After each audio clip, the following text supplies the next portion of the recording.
ಕೊಟ್ಟಿಲ್ಲ, ಈ ವರ್ಷ ಕೊಟ್ಟಿಲ್ಲ.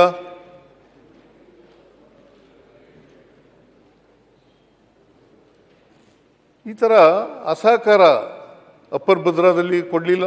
ಇಲ್ಲಿ ಅದು ಅದೇ ವರ್ಷ 23-24ರಲ್ಲಿ ಬಸವರಾಜ ಬೊಮ್ಮಾಯಿ ಅವರು ಮುಖ್ಯಮಂತ್ರಿ ಆಗಿದ್ದರು. ಅವರು ಬಜೆಟ್ ಮಂಡಿಸಿದ್ರು. ಅವರು ಹೇಳಿದ್ದೇನೆ ನಿರ್ಮಲಾ ಸೀತಾರಾಮನ್ ಅವರು ಹೇಳಿದ್ರಲ್ಲ, ಅದನ್ನೇ ಹೇಳಿದದು ಇಲ್ಲಿ ಬಜೆಟ್ನಲ್ಲಿ. ನಾವು 5300 ಕೋಟಿ ತರ್ತೀವಿ ಕೇಂದ್ರದಿಂದ. ಅಷ್ಟೇ ಅಲ್ಲ, ನ್ಯಾಷನಲ್ ಪ್ರಾಜೆಕ್ಟ್ ಮಾಡ್ತೀವಿ ಅಂತ ಹೇಳಿದ್ರು. ರಾಷ್ಟ್ರೀಯ ಯೋಜನೆಯನ್ನಾಗಿ ಮಾಡ್ತೀವಿ ಅಂತ ಹೇಳಿದ್ದಾರೆ. ಯಾವ ಸೆಂಟ್ರಲ್ ಸ್ಕೀಮ್ ಯೋಜನೆ ಅಡಿಯಲ್ಲಿ ಭದ್ರಾ ಸ್ಕೀಮ್ ಸೇರಿಸಿಲ್ಲ ಅಂತಾನೆ ಹೇಳಿದ್ದಾರೆ. ನೋಡಿ, ಈ ತರ ಸುಳ್ಳುಗಳನ್ನು ಹೇಳಿ 23-24-25 ಬಜೆಟ್ ಆಯ್ತು, 23-24 ಆಯ್ತು, 24-25 ಆಯ್ತು, 25-26 ಮುಗಿತಪ್ಪ. ಬಜೆಟ್ ಸ್ಪೀಚ್ ಇದು ಬೊಮ್ಮಾಯಿ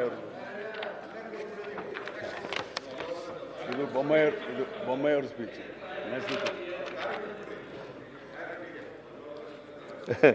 ನೋಡಿ, ಇದು ಕೇಂದ್ರದ ಬಜೆಟ್ ನಿರ್ಮಲಾ ಸೀತಾರಾಮನ್ ಅವರು ಹೇಳಿರೋದು.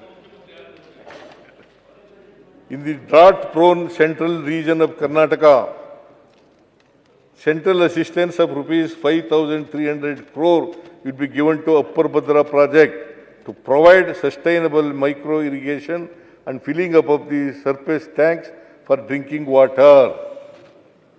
ಇದು ಕೇಂದ್ರ ಸರ್ಕಾರದ ನಿರ್ಮಲಾ ಸೀತಾರಾಮನ್ ಅವರು ಮಂಡಿಸಿರ್ತಕ್ಕಂಥ ಬಜೆಟ್. ಇಲ್ಲಿ ಬಸವರಾಜ ಬೊಮ್ಮಾಯಿ ಅವರು ಮಂಡಿಸಿರೋದು. ಕೇಂದ್ರ ಸರ್ಕಾರವು 23-24ನೇ ಸಾಲಿನ ಆಯವ್ಯಯದಲ್ಲಿ ಚಿಕ್ಕಮಗಳೂರು, ಚಿತ್ರದುರ್ಗ, ದಾವಣಗೆರೆ ಮತ್ತು ತುಮಕೂರು ಜಿಲ್ಲೆಗಳ ರೈತರಿಗೆ ನೀರಾವರಿ ಸೌಲಭ್ಯ ಕಲ್ಪಿಸುವ ಭದ್ರಾ ಮೇಲ್ದಂಡೆ ಯೋಜನೆಗೆ ಪ್ರಸಕ್ತ ಸರ್ಕಾರದ ತೀವ್ರ ಪ್ರಯತ್ನದ ಫಲವಾಗಿ ರಾಷ್ಟ್ರೀಯ ಯೋಜನೆ ಮಾನ್ಯತೆ ದೊರೆಯುವ ಹಿನ್ನೆಲೆಯಲ್ಲಿ ಕೇಂದ್ರ ಸರ್ಕಾರವು 5300 ಕೋಟಿ ರೂಪಾಯಿ ಸಹಾಯಧನ ಘೋಷಣೆ ಮಾಡಿದೆ. ಇದಕ್ಕಾಗಿ ರಾಜ್ಯದ ಜನತೆಯ ಪರವಾಗಿ ಸನ್ಮಾನ್ಯ ಪ್ರಧಾನಮಂತ್ರಿಗಳಿಗೆ ಹಾಗೂ ಕೇಂದ್ರ ಸರ್ಕಾರಕ್ಕೆ ಧನ್ಯವಾದಗಳನ್ನು ಸಲ್ಲಿಸುತ್ತೇನೆ. ಇದು ಬಜೆಟ್ ಸ್ಪೀಚ್.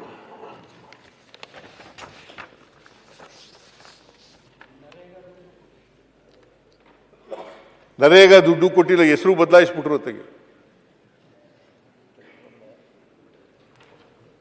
ಮಹಾತ್ಮಾಜಿನ ಗುಂಡಿ ಕೊಂದ್ಬಿಟ್ರು. ಮತ್ತೆ ಇನ್ನೊಂದು ಸಾರಿ ನಿರ್ಜೀವವನ್ನು ಕೊಂದು ಹಾಕಿದ್ದಾರೆ. ಇದು ಕೋರ್ಟಲ್ಲಿ ಈಗಾಗಲೇ ಡಿಸೈಡ್ ಆಗಿದೆ. ಮಹಾತ್ಮ ಗಾಂಧೀಜಿದು ಕೊಲೆ ವಿಚಾರದ ಬಗ್ಗೆ ಕೋರ್ಟಲ್ಲಿ ಜಡ್ಜ್ಮೆಂಟು ಕೂಡ ಬಂದಿದೆ. ನೀವು ಅದನ್ನ ಕಡದಿಂದ ತೆಗೆಸಾಕಿ. ಯಾರಿಗೆ ನೇತಾಕಿದ್ರು ಹೇಳಿ, ಕೋರ್ಟಲ್ಲಿ ಏನಾಗಿದೆ ಹೇಳಿ. ಯಾರಿಗೆ ನೇತಾಕಿದ್ರಿ? ಮತ್ತೆ ನೀವು ಯಾರಿಗೆ ನೇತಾಕಿದ್ರು? ಯಾರು ಅಲ್ಲಿ ಕೋರ್ಟ್ನಲ್ಲಿ, ಜೈಲಿನಲ್ಲಿ ಯಾರಿಗೆ ನೇತಾಕಿದ್ದು? ಯಾವುದು?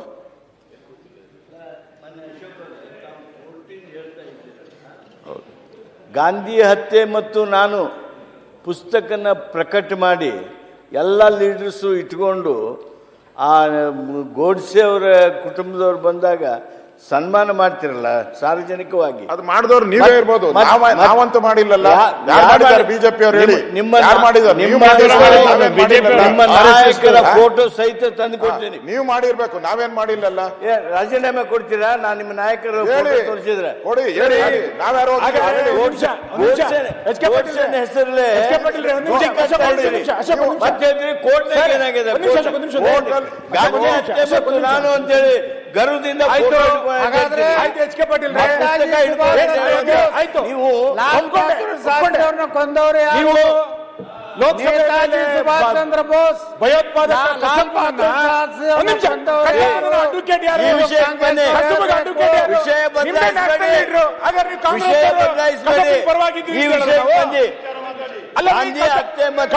ಸುಪ್ರೀಂ ಕೋರ್ಟ್ ನಿಮಗೆ ನೈತಿಕ ನಿಮ್ಮ ಶಕ್ತಿ ಸೆಂಟ್ರಲ್ ಮಿನಿಸ್ಟ್ರಿ ಈ ವಿಷಯಕ್ಕೆ ಬನ್ನಿ. ಚರ್ಚೆ ಮಾಡಿ ಒಳ್ಳೆ ಕಥೆ ಐತಲ್ಲ. ಕಸಬಿಗೆ ಯಾರು ಅಡ್ವೊಕೇಟ್ ಆಗಿದ್ದು? ಪ್ಲೇನ್ ಅಲ್ಲಿ ಹೇಳಿ, ಕಸಬಿಗೆ ಯಾರು ಅಡ್ವೊಕೇಟ್ ಆಗಿದ್ರೆ ಹೇಳಿ. ನಿಮ್ಮ ಸೆಂಟ್ರಲ್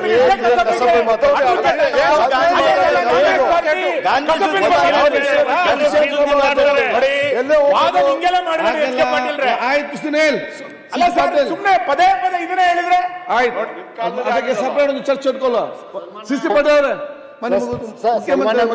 ಸನ್ಮಾನ್ಯ ಚರ್ಚೆ ಬೇಡ, ನಾನು ಹೇಳ್ದು ಕೇಳಿ. ಸನ್ಮಾನ್ಯ ಮುಖ್ಯಮಂತ್ರಿಗಳೇ, ಮುಖ್ಯಮಂತ್ರಿ ಜೆಜೆಎಂದಿಂದ ಹಣ ಬಂದಿಲ್ಲ ಅಂತ ಹೇಳಿದ್ರಿ. ಜೆಜೆಎಂದಿಂದ ನಮ್ಮ PSC public accounts committee chairman ಇದ್ದಾಗ ನಾವು ಸುದೀರ್ಘವಾದಂಥ ರಿವ್ಯೂ ಮಾಡಿದಾಗ ರಾಜ್ಯ ಸರ್ಕಾರದಿಂದ ಯುಟಿಲೈಸೇಷನ್ ಸರ್ಟಿಫಿಕೇಟ್ ಹೋಗಿಲ್ಲ. ಅದನ್ನು ತಾವು ಅಧಿಕಾರಿಗಳಿಂದ ಮಾಹಿತಿ ತರಿಸ್ಕೊಂಡಿದ್ದೆ.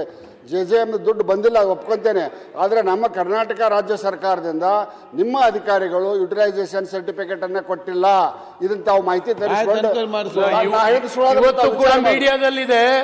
UC ಸರ್ಟಿಫಿಕೇಟ್ ಟೈಮ್ಲಿ ಹೋಗ್ತಿದ್ದಕ್ಕಾಗಿ ಹಣ ರಿಲೀಸ್ ಆಗಲಿಲ್ಲ ಸೆಂಟ್ರಲ್ ಇಂದ. ಇವತ್ತೆಲ್ಲವೂ ಕೂಡ ಅರ್ಧಂಬರ್ಧ ನಿಂತಿದ್ದಾವೆ.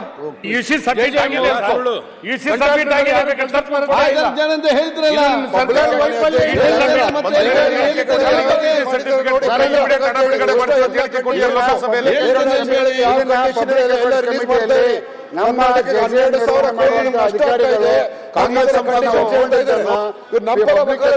ಅವ್ರ ಪರ ವಕಾಲತ್ ವಹಿಸ್ಬೇಕಾ ನೀವು? ಇದು ಎಲ್ಲ ಪ್ರತಿಯೊಂದು ಗ್ರಾಮಕ್ಕೂ ಸಂಬಂಧಪಟ್ಟಿರ್ತಕ್ಕಂಥ ಮಾನ್ಯ ಅಧ್ಯಕ್ಷರೇ, ಇವೆಲ್ಲ ವಿರೋಧ ಪಕ್ಷದವರು ನಮ್ಮ ಪರವಾಗಿ ನಿಲ್ಬೇಕು, ರಾಜ್ಯದ ಜನರ ಪರವಾಗಿ ನಿಲ್ಬೇಕು. ಅವರು ಡಿಪೆಂಡ್ ಮಾಡಿದ್ರೆ ಯಾರಿಲ್ಲ ಅಂತ ಹೇಳಿಲ್ಲ, ಹೋರಾಟ ಮಾಡಿ.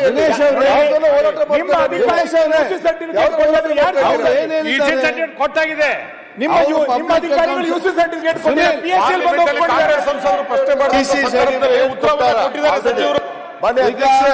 ತಪ್ಪು ಸಂದೇಶ ಹೋಗ್ಬಾರ್ದು. EC ಸರ್ಟಿಫಿಕೇಟ್ ಆಲ್ರೆಡಿ ಕೊಟ್ಟಿದ್ದಾರೆ.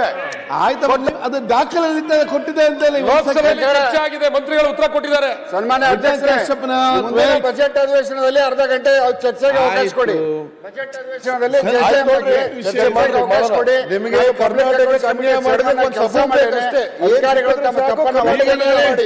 ಬಜೆಟ್ ಘೋಷಣೆ ಬೇರೆ ದಿನ ಏನ್ ಮಾಡ್ತೀರಾ ಮಂತ್ರಿ ಅವರೇ? ಈಗ ಅವ್ರು ಏನು ಹೇಳಿದ್ದಾರೆ, ಇಟ್ಸು ಅದನ್ನು ತನಿಖೆ ಮಾಡಿದ್ರೆ ಆಯ್ತು ಏನಾಗಿದೆ ಅಂತ ನೋಡಿ. ಮಾನ್ಯ ಮುಖ್ಯಮಂತ್ರಿ ಮುಂದುವರಿಸ್ಕೊಂಡು ಸ್ಟಾರ್ಟ್ ಆಗ ಮುಖ್ಯ ಪ್ರಾರಂಭ ಮುಗಿಸ್ಬಿಡ್ತೀನಿ ಈಗ. ಯಾವಾಗ ಅಂತ ನಿನಗೆ ನಾನು ಕೇಳಿದ್ವು, ನೀನು ಮಾತಾಡುವಾಗ ಕೇಳಿದ್ವ ಎಷ್ಟೊತ್ತಿಗೆ ಮುಗಿಸ್ತೀಯಪ್ಪ ಅಂತ.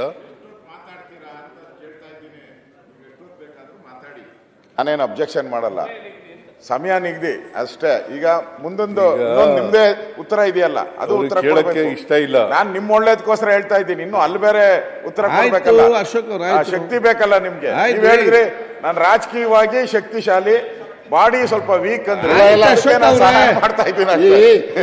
ಈಗ ತಾನೇ ಹಾಲು ಕುಡಿದ್ರೆ ಶಕ್ತಿ ಬರುತ್ತೆ. ಈಗ ಮಾನ್ಯ ಅಧ್ಯಕ್ಷರೇ, ನಾನು ಉತ್ತರ ಕರ್ನಾಟಕದ ಬಗ್ಗೆ ಮಾತಾಡಿದ್ದೀನಿ, ಕನ್ಕ್ಲೂಡ್ ಮಾಡೇ ಬಿಡ್ತೀನಿ ಅಂತ.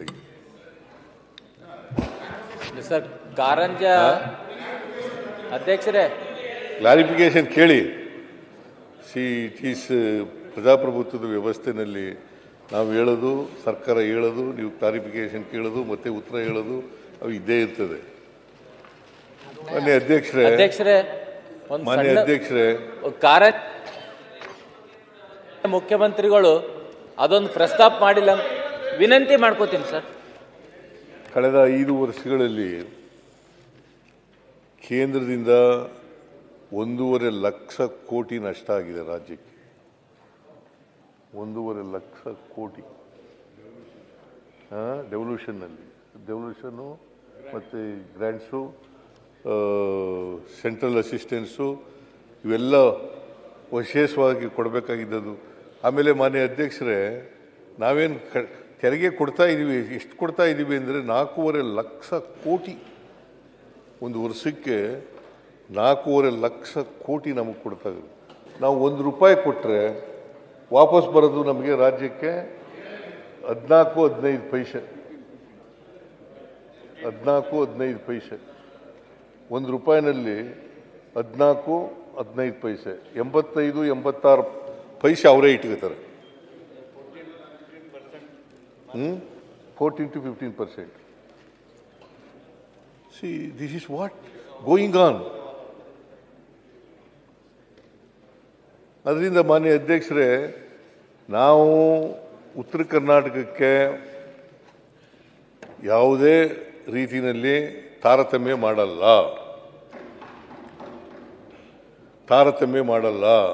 ನಮಗೆ ಉತ್ತರದ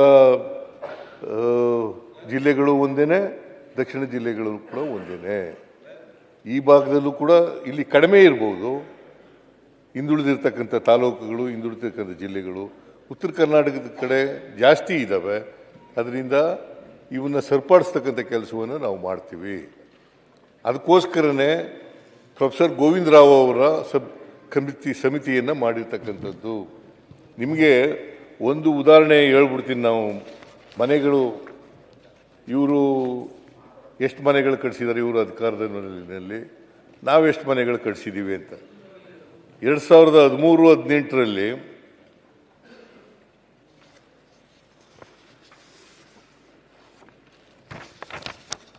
13-18ರವರೆಗೆ ನಾವು ಒಂದು ವರ್ಷಕ್ಕೆ 3 ಲಕ್ಷ ಮನೆ ಕಟ್ಟಿಸ್ತೀವಿ ಅಂತ ಹೇಳಿದ್ದು.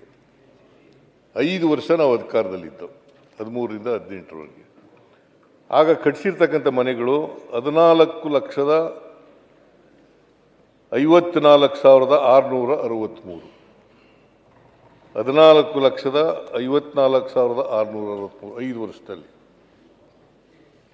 ಹತ್ರ 5 ಲಕ್ಷ ಕಟ್ಟಿಸಿದ್ದೀವಿ ಪ್ರತಿ ತಿಂಗಳು, ಪ್ರತಿ ವರ್ಷನೂ.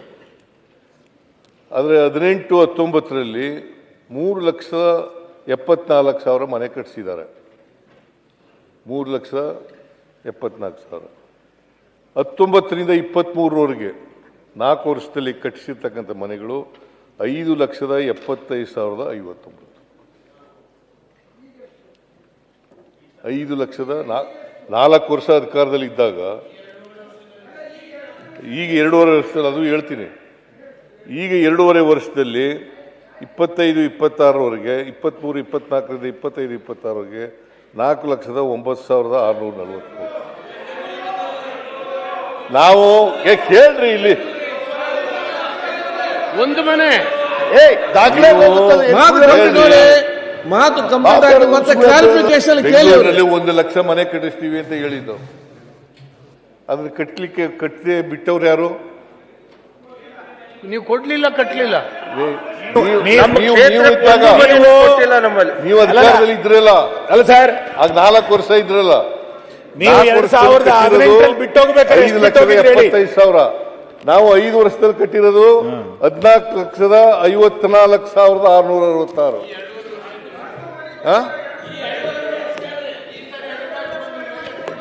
ನಾವು ಕಟ್ತೀವಿ. ಹಳೇದು ಬಿಡಿ ಸರ್, ನಮ್ದು ಕೇಳಿ ಇಲ್ಲಿ, ಅದು ಕೇಳಿಲ್ಲಿ. ಇವರು ಇದೆಯಲ್ಲ, ಫಲಾನುಭವಿಯಿಂದ ದುಡ್ಡು ತಗೋದು, ಅದು ಮಾಡಲಿಲ್ಲ. ನೀವು 4 ವರ್ಷ 1 ಲಕ್ಷ ಮನೆ ಕಟ್ಟಿರ್ಬೇಕು ಅಂತ ಹೇಳಿದ್ದು ಬೆಂಗಳೂರು ನಗರದಲ್ಲಿ ಕೊಳಗೇರಿಯವರಿಗೆ, ಕಟ್ಟಲಿಲ್ಲ. ಅದನ್ನು ನಾವು ಕಟ್ಟಿದ್ದೀವಿ. ಈಗ 4,09,643 ಮನೆಗಳು ಕಟ್ಟಿದ್ದೀವಿ. ಉತ್ತರ ಕರ್ನಾಟಕದಲ್ಲಿ 2,09,836 ಮನೆಗಳು ಕಟ್ಟಿದ್ದೀವಿ. ಸುಮಾರು 51% ಮನೆ ಕಟ್ಟಿದ್ದೀವಿ. ನಮ್ಮ ಕ್ಷೇತ್ರಗಳಲ್ಲಿ ಆ ಕಡೆ ಒಂದು ಮನೆನೂ ಆಗಿಲ್ಲ. ಅಲ್ಲಿ ಕೂತ್ಕೊಂಡು ಕ್ಲಾರಿಫಿಕೇಶನ್ ಕೇಳಿ. ಒಂದು ಮನೆನೂ ಇಲ್ಲ, ಸುಳ್ಳು. ಆಯ್ತು, ಕ್ಲಾರಿಫಿಕೇಶನ್ ಕೇಳಿ. ಮತ್ತೆ ಅಧ್ಯಕ್ಷ, ಮುಖ್ಯಮಂತ್ರಿಗಳು ಇವರೆಲ್ಲ ಮಾನ್ಯ ಅಧ್ಯಕ್ಷರೇ,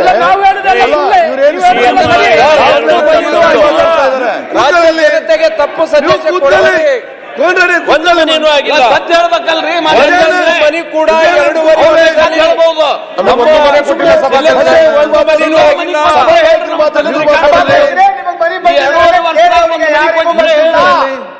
ಸಿದ್ದು ಸರ್, ನೀವೀಗ ಸೀನಿಯರ್ ಮೆಂಬರ್ ಆಗಿ, ಅವರೆಲ್ಲ ಫಸ್ಟ್ ಟೈಮ್ ಆಗಿದ್ದಾರೆ, ಅವ್ರಿಗೆ ಗೊತ್ತಿಲ್ಲ, ನಿಮ್ಗೆ ಅದು ಗೊತ್ತಿದೆ.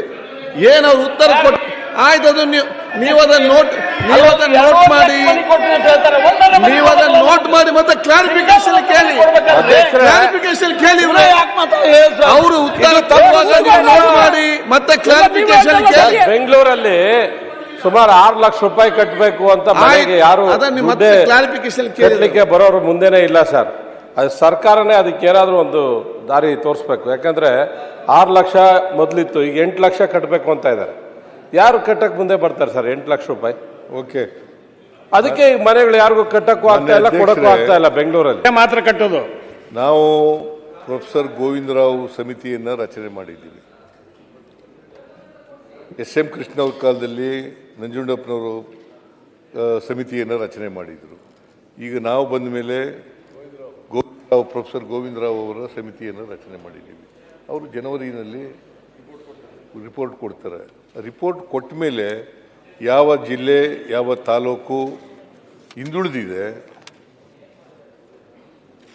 ಈಗ ಮುಂದುವರೆದ ಜಿಲ್ಲೆಗಳ ಮಟ್ಟಕ್ಕೆ ಬಂದಿಲ್ಲ, ಆ ಜಿಲ್ಲೆಗಳಿಗೆ ಹೆಚ್ಚು ಒತ್ತು ಕೊಡ್ತಕ್ಕಂಥ ಕೆಲಸವನ್ನು ಮಾಡ್ತೀವಿ. ಹೆಚ್ಚು ಒತ್ತು ಕೊಟ್ಟು ಅವುಗಳನ್ನು ಶಕ್ತಿ ತುಂಬತಕ್ಕಂಥ ಕೆಲಸವನ್ನು ಮಾಡ್ತೀವಿ. ಅದಕ್ಕೆ ನೀರಾವರಿ ಇರ್ಬೋದು, ರಸ್ತೆಗಳಿರ್ಬೋದು, ಬ್ರಿಡ್ಜ್ಗಳಿರ್ಬೋದು, ಮನೆಗಳು ಕಟ್ತಕ್ಕಂಥದ್ದು ಇರ್ಬೋದು, ಅಥವಾ ಮಾನವ ಅಭಿವೃದ್ಧಿ ಮಾಡ್ತಕ್ಕಂಥ ಯಾವುದೇ ಕೆಲಸ ಇರ್ಬೋದು, ಆರೋಗ್ಯ ಇರ್ಬೋದು, ಶಿಕ್ಷಣ ಇರ್ಬೋದು, ಇವು ಕೆಲಸಗಳನ್ನು ಮಾಡ್ತಕ್ಕಂಥ ಕೆಲಸವನ್ನು ಮಾಡ್ತೀವಿ. ಅದರಿಂದ ಉತ್ತರ ಕರ್ನಾಟಕನ ನಾವು ನೆಗ್ಲೆಕ್ಟ್ ಮಾಡಿದ್ದೀವಿ ಅಂತಕ್ಕಂಥದ್ದು, ನಮ್ಮ ಕಾಲದಲ್ಲಿ ನೆಗ್ಲೆಕ್ಟ್ ಮಾಡಿದ್ದೀವಿ ಅಂತಕ್ಕಂಥದ್ದು ಸತ್ಯಕ್ಕೆ ದೂರವಾದಂಥ ವಿಚಾರ. ನಾವು ಉತ್ತರ ಕರ್ನಾಟಕನೂ ನಮ್ಗೆ ಒಂದೇನೆ, ದಕ್ಷಿಣ ಕರ್ನಾಟಕನೂ ಒಂದೇನೆ. ಒಟ್ಟಾರೆಯಾಗಿ ನಮ್ಮ ಉದ್ದೇಶ ಎಲ್ಲ ಜನರು ಕೂಡ, ಕರ್ನಾಟಕದಲ್ಲಿ ಇರ್ತಕ್ಕಂಥ ಎಲ್ಲ ಜನರು ಕೂಡ ಅವರ ತಲಾ ಆದಾಯ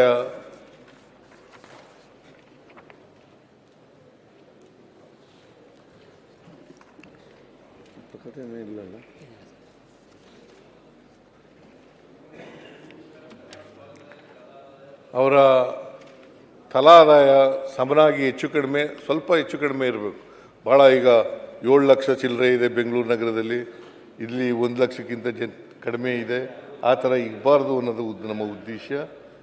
ಸಾಧ್ಯವಾದ ಮಟ್ಟಿಗೆ 1 ಲಕ್ಷದ ಒಳಗಡೆ ಇರಲಿಕ್ಕೆ ನಾವು ಮಾಡ್ತಕ್ಕಂಥ ಕೆಲಸವನ್ನು ಮಾಡ್ತೇವೆ ಅಂತಕ್ಕಂಥ ಮಾತುಗಳನ್ನು ಈ ಸಂದರ್ಭದಲ್ಲಿ ಹೇಳಿ,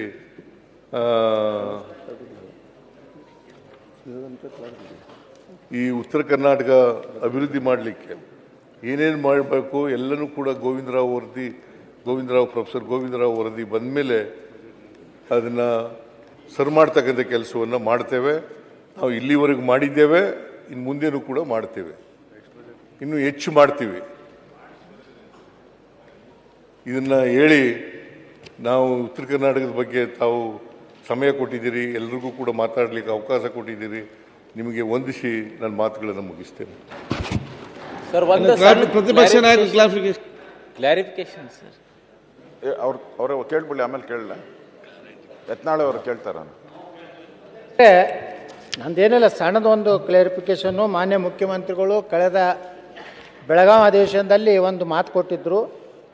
ಈ ವೈನ್ ಮತ್ತು ದ್ರಾಕ್ಷಾ ಮಂಡಳಿಗೆ ವಿಜಯಪುರ ಜಿಲ್ಲೆಗೆ ಈಗಾಗಲೇ ಹಿಂದಿನ ಸರ್ಕಾರ 40 ಕೋಟಿ ಕೊಟ್ಟಿತ್ತು. ನಾನು 100 ಕೋಟಿ ರೂಪಾಯಿ ಬಜೆಟ್ನಲ್ಲಿ ಇಡ್ತೀನಿ ಅಂದಿದ್ರು, ಹೋದ ಸಲ ಇಟ್ಟಿಲ್ಲ. ದಯವಿಟ್ಟು ಅದನ್ನು ಅವರಾಗೆ ಹೇಳಿದರು, ಅವರಾಗೆ ತಾವು ಎತ್ನಾಡ್ರೆ 100 ಕೋಟಿ ರೂಪಾಯಿ ಕೊಡ್ತೀನಿ ಅಂದಿದ್ರು.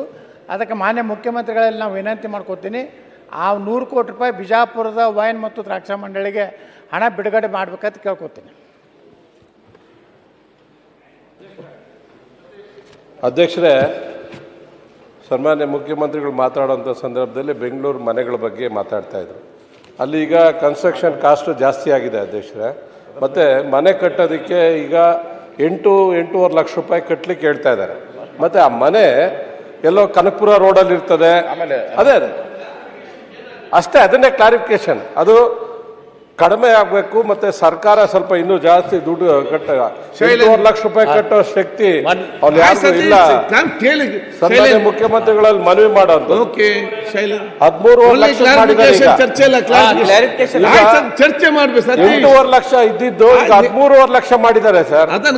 ಅದನ್ನ ಕಡಿಮೆ ಮಾಡಬೇಕು, ಇಲ್ಲಾಂದ್ರೆ ಯಾರು ಮನೆ ತಗೊಳಕ್ ಮುಂದೆ ಬರಲ್ಲ. ಮತ್ತೆ ಮನೆ ಇರೋದು ಎಲ್ಲೋ ಕನಪುರ ರೋಡಲ್ಲಿ ಕಟ್ತಾರೆ, ಆನೆಕಲ್ಲಲ್ಲಿ ಕಟ್ತಾ ಇದ್ದಾರೆ, ಯಾರು ಹೋಗ್ತಾರೆ ಅಧ್ಯಕ್ಷರೇ? ಆಯ್ತು. ಅದಕ್ಕೆ ಮುಖ್ಯಮಂತ್ರಿಗಳು ಅದ್ರ ಬಗ್ಗೆ ಸ್ವಲ್ಪ ಯೋಚನೆ ಮಾಡಿ ಯಾರು ಮನೆ ತಗೊಳ್ಳೋಕೆ ಮುಂದೆ ಬರಲ್ಲ ಅಂತ ಚರ್ಚೆ ಬೇಡ ಹೇಳಿದ್ರೆ ಸರ್. ನೀವು ಸತೀಶ್ ಸ್ವಲ್ಪ ಚರ್ಚೆ ಬೇಡ.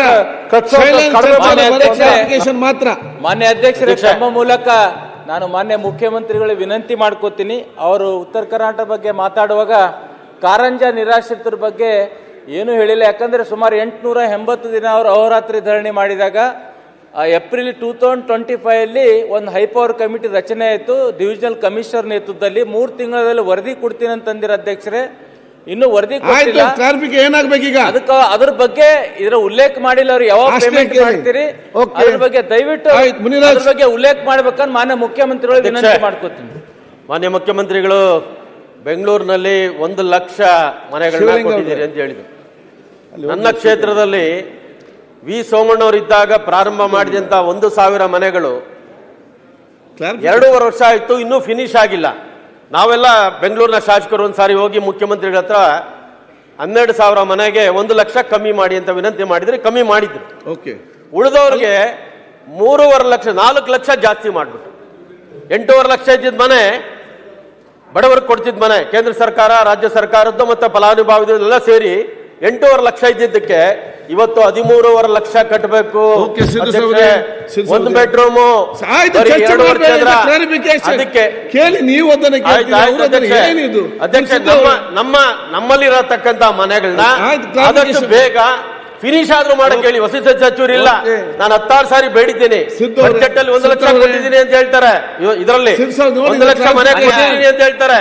ಎಲ್ಲಿ ಕೊಟ್ಟಿದ್ದಾರೆ ಅಂತ ಆದ್ರೂ ಹೇಳಿ. ಮಾನ್ಯ ಅಧ್ಯಕ್ಷರೇ, ನಾವೆಲ್ಲ ಪಕ್ಷಾತೀತವಾಗಿ ಕಲ್ಯಾಣ ಕರ್ನಾಟಕ ಹೆಂಗ 371 ಜೆ ಪ್ರಕಾರ ಅಭಿವೃದ್ಧಿ ಮಂಡಳ ರಚನೆ ಮಾಡಿ ಅನುದಾನ ಕೊಡ್ತಿದ್ರಲ್ಲ, ನಮ್ಮ ಕಿತ್ತೂರು ಕರ್ನಾಟಕಕ್ಕೂ ಸಹಿತ ಸಾಕಷ್ಟು ಹಿಂದುಳಿದ ಕ್ಷೇತ್ರಗಳ ತಾಲೂಕುಗಳದಾವ. ಹೆಚ್ಚುವರಿ ಕೊಡತ್ ಹೇಳಿದ್ವಿ, ಅದರ ಉತ್ತರ ಕೊಡ್ಲಿಲ್ಲ. ಎರಡನೇದಾಗಿ ನಮ್ಮ MLFM ಯಡಿಯೂರಪ್ಪ ಜಾಸ್ತಿ ಮಾಡಿದಾಗ 14-15 ವರ್ಷ ಆಯ್ತು, ಇಲ್ಲಿವರೆಗೆ ಮಾಡಿಲ್ಲ. ಅದನ್ನ 5 ಕೋಟಿ ರೂಪಾಯಿ ಮಾಡ್ರಿ ಅಂತ ನಾವು ಬೇಡಿಕೆ ಇಟ್ಟಿದ್ದೀವಿ.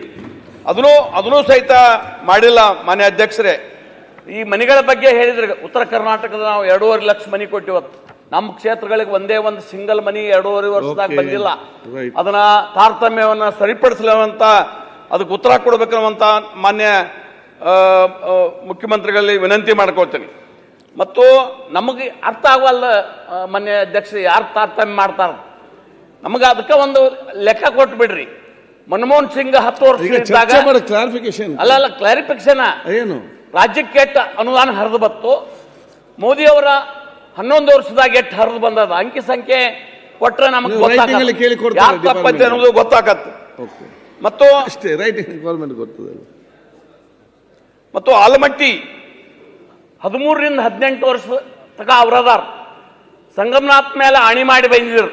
ಪ್ರತಿ ವರ್ಷ 10,000 ಕೋಟಿ ರೂಪಾಯಿ ಖರ್ಚು ಮಾಡ್ತಾನ ಮುಖ್ಯಮಂತ್ರಿ. ನಮಗೆ 13ರಿಂದ 18 ಒಳಗೆ ಪ್ರತಿ ವರ್ಷ ಎಷ್ಟು ಖರ್ಚು ಮಾಡಿರಿ ಅನ್ನುವಂಥದ್ದನ್ನ ಒಟ್ಟಾಗಿ ಕೊಡ್ಲಿ ಮಾಹಿತಿ. ಏನ್ ಬೇಕಾದ್ರೂ ಕೊಡ್ತಾರೆ, ರೈಟಿಂಗ್ ಅಲ್ಲಿ ಕೇಳ್ಬೇಕಾ? ಅದನ್ನ ಹೇಳಿ ಅಧ್ಯಕ್ಷ ನೀನ್ ಸುಮ್ಮ ಕೂತ್ಕೊಂಬ. ನೀ ಏನ್ ಗೊತ್ತಿಲ್ಲ ಅಧ್ಯಕ್ಷರೇ ಹೇಳಿ ಕೂತ್ಕೊಂಡು ಹೇಳಿದ್ರೆ ಶಿವಲಿಂಗ ಕ್ಲಾರಿಫಿಕೇಶನ್ ಕೇಳಿ. ಮನೆಗೆ ಬಂದಿಲ್ಲ ನಾನು. ಆಯ್ತಪ್ಪ, ಯಾರ ಮನೆಗೆ ಬರಲಿ, ಕೂತ್ಕೊಳ್ಳಿ. ಈಗ ಕ್ಲಾರಿಫಿಕೇಶನ್ ಕೇಳಿ. ಈಗ ಈ ರಾಜ್ಯದಲ್ಲಿ ಎಲ್ಲರ ಬೇಡಿಕೆ ಮನೆಗಳದಿದೆ. ಆದರೆ ಈ ಮನೆಗಳನ್ನು ತೆಗೆದುಕೊಳ್ತಕ್ಕಂಥ ರೀತಿನಲ್ಲಿ ಕೇಂದ್ರ ಸರ್ಕಾರದ ರೂಪಿಸಿರ್ತಕ್ಕಂಥ ಕೆಲವು ನಿಯಮಾವಳಿಗಳು ಅಡ್ಡ ಬರುತ್ತೆ. PMAY ಮನೆ ಅಂತ ಕೊಟ್ಟಿದ್ದಾರೆ. ಅದರಲ್ಲಿ ನಮ್ಮದು ಪಾಲು, ರಾಜ್ಯದ್ದು ಪಾಲಿದೆ, ಕೇಂದ್ರದ್ದು ಪಾಲಿದೆ. ಆದರೆ ಆ ಮನೆಗಳ ಪಟ್ಟಿನ ಈಗಾಗಲೇ ತಯಾರು ಮಾಡಿ ಗ್ರಾಮ ಪಂಚಾಯತಿ ಕಳಿಸಿದ್ದಾರೆ. ಅಲ್ಲಿ ನಾವು ನಿಜವಾದ ಫಲಾನುಭವಿನ ಮನೆ ಕೊಡೋಣ ಅಂತ ಹೋದರೆ ಈ ಪಟ್ಟಿಲಿ ಹೆಸರಿಲ್ಲ, ನಿಮಗೆ ಮನೆ ಕೊಡ್ಲಿಕ್ಕೆ ಬರೋದಿಲ್ಲ ಅಂತೇಳಿ ಇವತ್ತು ಈ ಮನೆಗಳನ್ನು ಕೊಡಲಿಕ್ಕೆ ಆಗಿಲ್ಲ. ಮನೆಗಳು ಯಾತಕ್ಕೆ ಇವತ್ತು 7.5 ಲಕ್ಷ ಕ್ಲಾರಿಫಿಕೇಶನ್ ಅದೇ ಕೇಳ್ತಾ ಇದ್ದೀನಿ. ಆಮೇಲೆ ಉತ್ತರ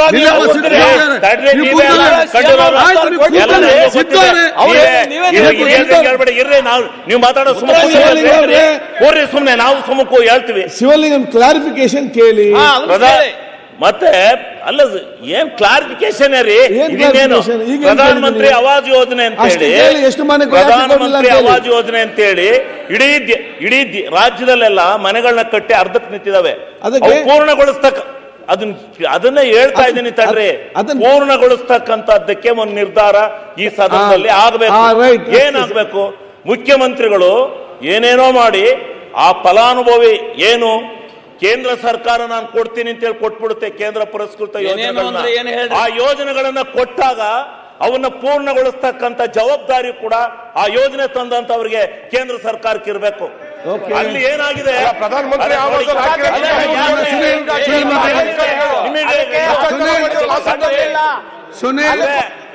ಪ್ರಧಾನಮಂತ್ರಿ ಆವಾಸ್ ಯೋಜನೆ ಎಷ್ಟು ಲಕ್ಷ ಮನೆ ಇವತ್ತು ಅದಕ್ಕೆ ಕಾರಣ ಈ ಜನಗಳಿಗೆ ಗೊತ್ತಿದೆಯಾ?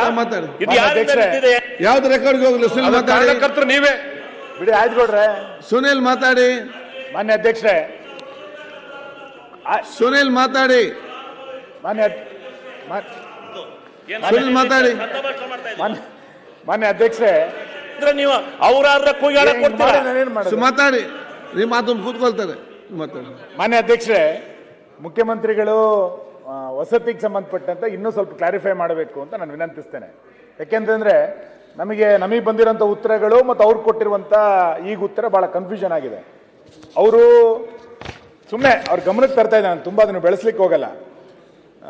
ಬೀಳಗಿ ಕ್ಷೇತ್ರದ ಪಾಟೀಲ್ರು ಕಳೆದ 2 ವರ್ಷಗಳಿಂದ ಆಶ್ರಯ ಯೋಜನೆ ಮನೆಗಳಿಗೆ ಹಂಚಿಕೆ ಮಾಡದೇ ಇರುವುದರಿಂದ ವಸತಿ ರಹಿತ ಫಲಾನುಭವಿಗಳಿಗೆ ತೊಂದರೆ ಆಗಿರೋದು ಸರ್ಕಾರಕ್ಕೆ ಗಮನಕ್ಕೆ ಬಂದಿದೆಯಾ ಅಂತ ಪ್ರಶ್ನೆ ಕೇಳಿದ್ದಾರೆ. ಸರ್ಕಾರ ಉತ್ತರ ಕೊಟ್ಟಿರೋದು, ಜಮೀರ್ ಅಹಮದ್ ಅವರು ಉತ್ತರ ಕೊಟ್ಟಿರೋದು 24-25-26ನೇ ಸಾಲಿನ ಆಯವ್ಯಯದಲ್ಲಿ ಸರ್ಕಾರವು ರಾಜ್ಯ ವಸತಿ ಯೋಜನೆಗಳಲ್ಲಿ ಯಾವುದೇ ಹೊಸ ಮನೆಗಳ ಗುರಿಯನ್ನು ಮಂಜೂರಾತಿ ಮಾಡಿರುವುದಿಲ್ಲ ಅಂತ ಅವ್ರು ಉತ್ತರ ಕೊಟ್ಟಿದ್ದಾರೆ. ನೀವು ಇಲ್ಲಿ ಮನೆ ಕೊಟ್ಟಿದ್ದೀರಿ ಅಂತ ಹೇಳ್ತಿದ್ದೀರಿ, ನಮಗಿದು ಕನ್ಫ್ಯೂಷನ್. ಒಂದು ನಿಮಿಷ, ನಮಗೆ ಎಷ್ಟೋ ಸಾವಿರ ಮನೆಗಳನ್ನು ಕೊಟ್ಟಿದ್ದೀವಿ ಅಂತ ಹೇಳ್ತಿದ್ದೀರಿ. ನಾನು ಉಳಿದ ಶಾಸಕರ ಬಗ್ಗೆ ನಂಗೆ ಗೊತ್ತಿಲ್ಲ. ನನ್ನ ಕ್ಷೇತ್ರಕ್ಕೆ ಕಳೆದ 2.5 ವರ್ಷಗಳಲ್ಲಿ ಒಂದೇ ಒಂದು ಮನೆಯನ್ನು ಆಶ್ರಯ ಮನೆಗಳಿಗೋಸ್ಕರ ಸರ್ಕಾರ ಕೊಡಲಿಲ್ಲ. ಇದು ಎಲ್ಲ ಶಾಸಕರದ ಅನುಭವ ಇದೇ ಇರ್ಬೋದು. ದಯಮಾಡಿ ಆಶ್ರಯ ಮನೆಗೆ ಕಳೆದ 2.5 ವರ್ಷದಲ್ಲಿ ಎಷ್ಟು ಹಣ ಕೊಟ್ಟಿದ್ದೀರಿ, ಎಷ್ಟು ಮನೆ ಬಿಡುಗಡೆ ಮಾಡಿದಿರಿ ಅಂತೇಳಿ ನಿಮ್ಮ ವಸತಿ ಸಚಿವರು ಒಂದು ಹೇಳ್ತಾ ಇದ್ದಾರೆ, ನೀವು ಮುಖ್ಯಮಂತ್ರಿಗಳು ಒಂದು ಹೇಳ್ತಾ ಇದ್ದಾರೆ. ದಯಮಾಡಿ ಇದನ್ನು ಕ್ಲಾರಿಫೈ ಮಾಡಿ. ನಂಬರ್ 1. ಎರಡನೇದು, ಕಳೆದ ನಾನು ಉತ್ತರ ಕರ್ನಾಟಕದ ಚರ್ಚೆನಲ್ಲಿ ವಿರೋಧ ಪಕ್ಷದ ನಾಯಕರು ಮಾತಾಡಬೇಕಾದ್ರೆ ನಾನು ಉಲ್ಲೇಖ ಮಾಡಿದ್ದೆ. ನೀವು ಕಳೆದ ಬಾರಿಯ ಲೋಕಸಭಾ ಬೆಳಗಾವಿ ಅಧಿವೇಶನದಲ್ಲಿ 10 ಕೋಟಿ ರೂಪಾಯಿಯನ್ನ ಮಳೆ ಹಾನಿಗೋಸ್ಕರ ಬಿಡುಗಡೆ ಮಾಡಿದ್ದೀನಿ ಅಂತ ಹೇಳಿದ್ರಿ.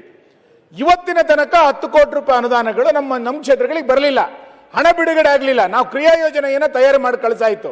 ಆ 10 ಕೋಟಿ ರೂಪಾಯಿ ಅನುದಾನವನ್ನ ಯಾವತ್ತು ಬಿಡುಗಡೆ ಮಾಡ್ತೀರಿ ಅಂತ ಹೇಳಿ. ಎರಡನೇದು. ಮೂರನೇದು, ನೀವು 23-24ನೇ ಸಾಲಿನ ಬಜೆಟ್ನಲ್ಲಿ ಪ್ರಗತಿ ಪದ ಅನ್ನುವಂಥ ಯೋಜನೆಯನ್ನ ಸರ್ಕಾರ ಬಿಡುಗಡೆ ಹೇಳಿತ್ತು. ಅದಾದ ನಂತರ 2ನೇ ಬಜೆಟ್ನಲ್ಲಿ, ಅಂದ್ರೆ ಕಳೆದ ಬಾರಿಯ ಬಜೆಟ್ನಲ್ಲೂ ಕೂಡ ಹೇಳಿದ್ರಿ, ಆ ಪ್ರಗತಿ ಪಥ ಯೋಜನೆಗೆ ನಾವು AIDB ಇಂದ ಲೋನ್ ತಗೊಳ್ತಾ ಇದೀವಿ, ಅದನ್ನು ಮುಂದುವರಿಸ್ತಾ ಇದೀವಿ ಅಂತ. ನೀವು 2 ವರ್ಷದಿಂದ ಏನು ಹೇಳ್ತಾ ಇದ್ರಿ ವಿನಾ ಇಲ್ಲಿಯ ತನಕ ಟೆಂಡರ್ ಆಗಲಿಲ್ಲ. ದಯಮಾಡಿ ಮಾನ್ಯ ಮುಖ್ಯಮಂತ್ರಿಗಳು ಆ ಪ್ರಗತಿ ಪಥ ಯೋಜನೆ ಇದೆಯೋ ಇಲ್ವೋ, ಅದನ್ನು ಕಂಪ್ಲೀಟ್ ಕ್ಲೋಸ್ ಮಾಡಿದಿರೋ ಏನು ಅನ್ನೋದನ್ನ ಕ್ಲಾರಿಫೈ ಮಾಡಬೇಕು ಅಂತ ನಾನು ವಿನಂತಿಸ್ತೇನೆ.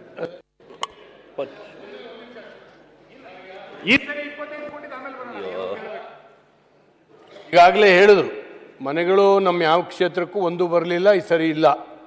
ಆದರೆ ನಿಮ್ಮ ಮಂತ್ರಿಗಳು ಇಲ್ಲೇ ಪಕ್ಕದಲ್ಲಿ ಕೆಲವು ತಾಲೂಕುಗಳಿಗೆ ಹೋಗಿ ಅಲ್ಪಸಂಖ್ಯಾತರ ಸಭೆಗಳಲ್ಲಿ ನಿಮಗೆ ಎಲ್ಲಿ ಅದು ಕುಡ್ಚಿನಲ್ಲಿ ಹೋಗಿ 500 ಮನೆನ 1000 ಮನೆ ನಿಮ್ಗೆ ಒಂದೇ ಊರಿಗೆ ಕೊಡ್ತೀನಿ ಅಂತ ಹೇಳ್ತಾ ಇದ್ದಾರೆ. ಮೀಡಿಯಾದಲ್ಲಿ ಬಂದಿದೆ. ಅದು ಹೆಂಗಾಗುತ್ತೆ?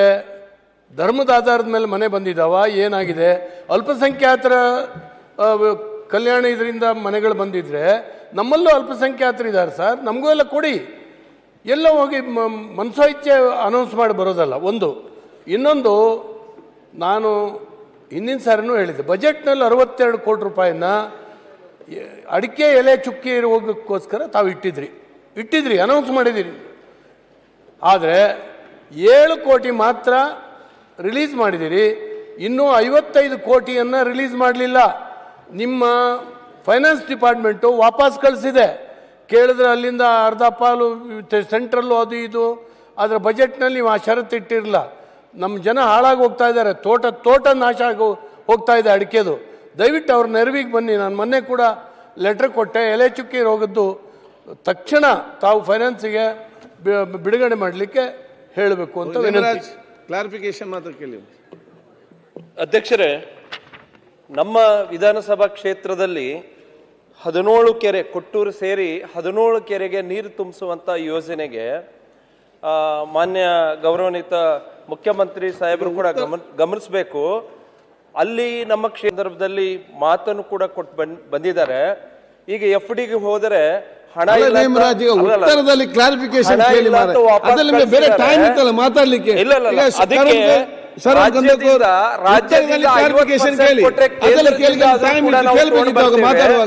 ಮತ್ತೆ ನಮ್ಮ ಕ್ಷೇತ್ರ ತಗೊಳ್ಬೇಡಿ, ಯಾವ್ದು ರೆಕಾರ್ಡ್ ತಗೊಳ್ಬೇಡಿ. ಮೊನ್ನೆ ಈ ಉತ್ತರ ಬಗ್ಗೆ ಕ್ಲಾರಿಫಿಕೇಶನ್ ಕೇಳಿ. ಕೂಲಿ ಕಾರ್ಮಿಕರು ಇದ್ದಾರೆ, ಮನೆ ಕೂಡ ನಮ್ಮ ಕ್ಷೇತ್ರಕ್ಕೆ ಒಂದು ಮನೆ ಕೂಡ ಬಂದಿಲ್ಲ. ದಯಮಾಡಿ ಆ ನೀರಾವರಿ ಯೋಜನೆಗೆ ಅನುದಾನವನ್ನ ಬಿಡುಗಡೆ ಮಾಡುವಂತದ್ದಾಗ್ಲಿ. ಜೊತೆಗೆ ಹೆಚ್ಚಿನ ವಿಡಿಯೋಗಳಿಗೆ ಪ್ರತಿಧ್ವನಿ ಯೂಟ್ಯೂಬ್ ಚಾನೆಲ್ ಸಬ್ಸ್ಕ್ರೈಬ್ ಮಾಡಿ, ಬೆಲ್ ಐಕಾನ್ ಕ್ಲಿಕ್ ಮಾಡಿ.